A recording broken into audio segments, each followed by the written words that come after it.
মহাপ্রলয়ের অশনি সংকেত। রাজধানী সহ সারা দেশে ঝড় বৃষ্টির তাণ্ডব। একটানা ভারী থেকে অতি ভারী বৃষ্টিতে ডুবছে বাংলাদেশের নিম্নাঞ্চল। ঢাকা, চট্টগ্রামে দেখা দিয়েছে ভয়ঙ্কর জলাবদ্ধতা। তুমুল ঝড় বৃষ্টি দিচ্ছে মহাপ্রলয়ের আভাস। মঙ্গলবার থেকে ভারী থেকে অতি ভারী বৃষ্টির থাবায় পড়েছে সারা দেশ। তুমুল জলাবদ্ধতা আর বৃষ্টিতে বিপর্যস্ত জনজীবন। ডুবে গেছে একরের পর একর ফসলি জমি, বিস্তীর্ণ জনপদ। ডুবতে শুরু করেছে দেশের 5 জেলা। মৌলভীবাজার এবং নেত্রকোনায় শুরু হয়েছে প্লাবন। সুনামগঞ্জে গত 24 ঘন্টায় প্রায় সব নদ নদীর পানি বেড়েছে। দ্রুতই তলিয়ে যাচ্ছে হাওর অঞ্চলের ফসল। হুড়মুড়িয়ে বাড়ছে সুরমা, কুশিয়ারা, নলজুর, পাটলাই, জাদুকাটা, খাসিয়ামারা, বোলাই সহ সব নদ নদীর পানি।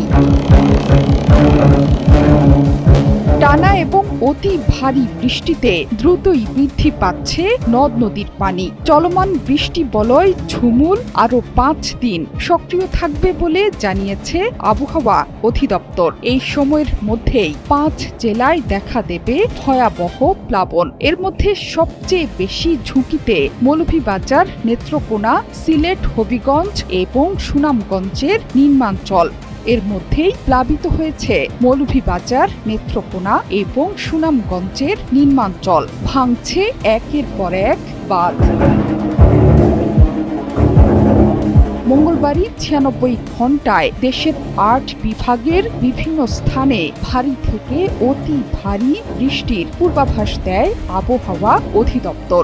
সংস্থাটি বলছে 24 ঘন্টায় দেশে সর্বোচ্চ বৃষ্টি হয়েছে কিশোরগঞ্জের নিকলিতে 161 মিলিমিটার। এছাড়া ভোলায় বৃষ্টি হয়েছে 151 মিলিমিটার আর ফেনীতে 148 মিলিমিটার। আগামী 4 মে পর্যন্ত থাকবে তুমুল ঝড় বৃষ্টি।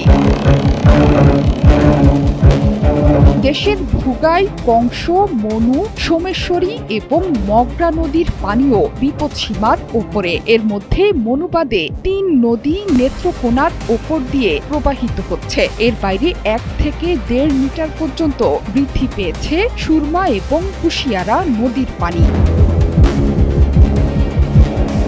উজানের এলাকা যেমন মেঘালয়, আসাম, চেরাপুঞ্জি অঞ্চলে বৈরী আবহাওয়া বিরাজ করছে। এই সময়ে এসব এলাকায় প্রায় 500 থেকে 700 কিলোমিটার পর্যন্ত বৃষ্টিপাত হতে পারে। সেই সাথে আছে পাহাড়ি ঢলের আশঙ্কা। উজানে পাহাড়ি ঢল নামলে বন্যা পরিস্থিতির আরও অবনতি হতে পারে। তুমুল বৃষ্টিতে বিপদে হাওর অঞ্চলের কৃষকরা। ডুবে যাচ্ছে একরের পর একর ফসলি জমি। পাশাপাশি কালবৈশাখী ঝড়ে বজ্রপাতে বাড়ছে প্রাণহানির সংখ্যাও। বজ্রপাতে নিহতের মধ্যে বেশিরভাগই কৃষক। বিশেষজ্ঞরা বলছেন, এমন প্রাণঘাতী বজ্রপাত বৃদ্ধির কারণ বন উজাড় করা। বজ্রপাত রোধী উঁচু গাছগুলো আজ বিলুপ্তির পথে।